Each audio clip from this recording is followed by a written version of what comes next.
నమస్కారం NS news కి స్వాగతం. నా పేరు ఉషా. ముందుగా ముఖ్యాంశాలు. అస్వస్థకు గురైన బీఆర్ఎస్ నాయకుడు మాజీ నర్సంపేట ఎమ్మెల్యే పెద్ది సుదర్శన్ రెడ్డిని గ్రీన్ ఛానల్ ఏర్పాటు చేసి సికింద్రాబాద్లోని యశోద ఆసుపత్రికి అంబులెన్స్ లో తరలించారు.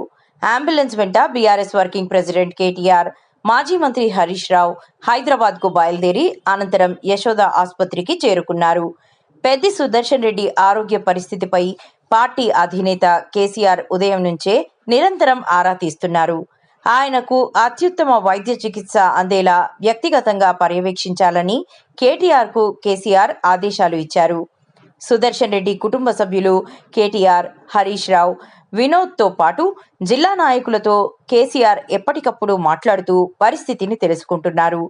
ఇదిలా ఉండగా పెద్ది సుదర్శన్ రెడ్డి ప్రాణాలను కాపాడడంలో వైద్యురాలు డాక్టర్ మమతారెడ్డి కీలక పాత్ర పోషించారు.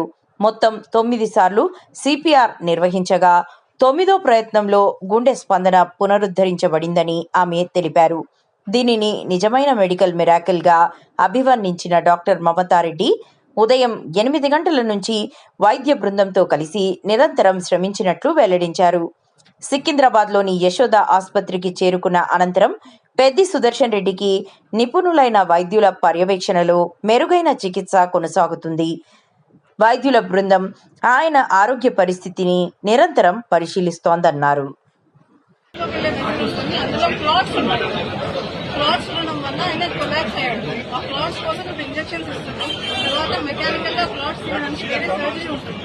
కొంచెం స్టేబుల్ అయినాక సర్జరీ కోసం హైదరాబాద్ కు పంపిస్తాం. రైట్ నో బీపీ, పల్స్ అన్ని మంచిగా ఉన్నాయి. స్పాంటేనియస్ బ్రీతింగ్ కూడా ఉంది పేషెంట్. ఓకేనా అండి? నర్సంపేట మాజీ శాసనసభ్యులు పెద్ది సుదర్శన్ రెడ్డి గారిని కొద్దిసేపటి క్రితం యశోద హాస్పిటల్ సికింద్రాబాద్ తీసుకొచ్చారు. వారు అస్వస్థతకు గురైన నేపథ్యంలో వరంగల్ రోహిణి హాస్పిటల్లో వారికి వైద్యం అందించిన తర్వాత మరింత మెరుగైన చికిత్స కోసం మన సికింద్రాబాద్లో యశోద హాస్పిటల్ తీసుకొచ్చారు. కాబట్టి వారి ఆరోగ్యం నిలకడగా ఉంది. తర్వాత మిగతా కార్యక్రమాన్ని అంటే మిగతా చికిత్సను వైద్యులు కొనసాగిస్తారు. కాబట్టి ఇప్పటికే కేటీఆర్ గారు, హరీష్ రావు గారు వరంగల్ వెళ్ళారు. అక్కడ వారికి ఇక్కడికి షిఫ్ట్ చేయడానికి వారు అక్కడ చొరవ తీసుకొని వచ్చారు. పొద్దున కొద్దిగా తొందరపడి సామాజిక మాధ్యమాల్లో కానీ కొన్ని మీడియా ఛానల్స్లో కానీ వేరే రకమైనటువంటి వార్తలు వచ్చాయి. అటువంటి వార్తలు ఏమీ ఎవరు నమ్మవద్దు. సుదర్శన్ రెడ్డి గారి అభిమానులు కానివ్వండి, పార్టీ కార్యకర్తలు కానివ్వండి, నాయకులు కానివ్వండి, రాష్ట్ర వ్యాప్తంగా ఉన్నటువంటి తెలంగాణ ఉద్యమకారులు, బీఆర్ఎస్ పార్టీ కార్యకర్తల నాయకులు అందరూ వారు సురక్షితంగా మళ్ళీ కోలుకొని ప్రజా జీవితంలోకి రావాలని చెప్పి ఆశిస్తూ ఉన్నారు. అదేవిధంగా చికిత్సగా కొనసాగుతుందని ఆశిస్తూ ఉన్నాం. కాబట్టి అనవసరమైన పుకార్లు ఎవరు కూడా వ్యాపింప చేయవద్దని చెప్పేసి, ఎందుకంటే హాస్పిటల్లో ట్రీట్మెంట్ కొనసాగుతూ ఉంది. అందరికీ రావాలని ఉంటుంది, చూడాలని ఉంటుంది. కానీ వారు ఉన్నటువంటి పరిస్థితులలో ఎక్కువ మంది వచ్చినా అంటే పరామర్శకు మనం అందరం వాళ్ళు కలవచ్చు, కానీ బయట వారి దాకా వెళ్ళినటువంటి అవకాశం ఉండదు. కాబట్టి కొద్దిగా అందరం కూడా సమయం పాటించి హాస్పిటల్ యాజమాన్యానికి కూడా సహకరించాల్సిందని నేను కోరుతా ఉన్నాను. ఆయన అభిమానులకి, బీజేపీ శ్రేణులకి మీరు ఏమన్నా చెప్పారు? వారి అభిమానులు కానివ్వండి, బీఆర్ఎస్ పార్టీ నాయకులు, కార్యకర్తలు అందరం కుటుంబ సభ్యులం. ఒక బీఆర్ఎస్ పార్టీ కుటుంబ సభ్యుడు, వారు సీనియర్ నాయకులు, ఉద్యమకారులు.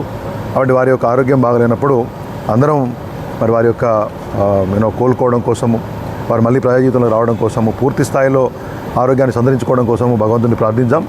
అదేవిధంగా హాస్పిటల్ యజమానానికి అందరికీ కూడా సహకరిద్దాం. ఏమంటారు? ఆరోగ్య సమస్య అవంతా కూడా యశోద హాస్పిటల్లో ఇప్పుడు తీసుకొచ్చారు. కాబట్టి సరైన సమయంలో హాస్పిటల్ వైద్యుల దగ్గర నుంచి మెడికల్ బులెటిన్ వస్తుంది. వెయిట్ చేద్దాం.